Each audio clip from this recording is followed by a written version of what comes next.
ভেনেজুয়েলার জোড়া ভূমিকম্পে নিহতের সংখ্যা বেড়ে দাঁড়িয়েছে ১,৪৩০ জনে।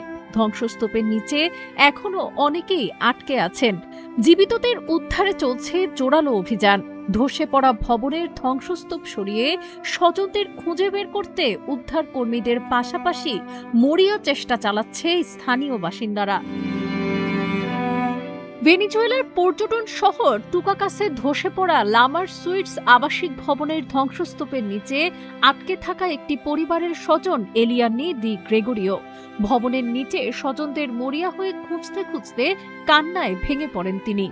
গ্রেগরিও জানান, আমরা বিশ্বাস করি তারা এখনো বেঁচে আছে। প্রতিটি মুহূর্ত পার হওয়ার সঙ্গে সঙ্গে তাদের জীবন আরও ঝুঁকির মুখে পড়ছে। এদিকে উদ্ধার কাজে সহায়তা করতে স্থানীয় বাসিন্দারাও ধ্বংসস্তূপ সরানোর কাজে যোগ দিয়েছেন বলে জানান উদ্ধার কর্মীরা।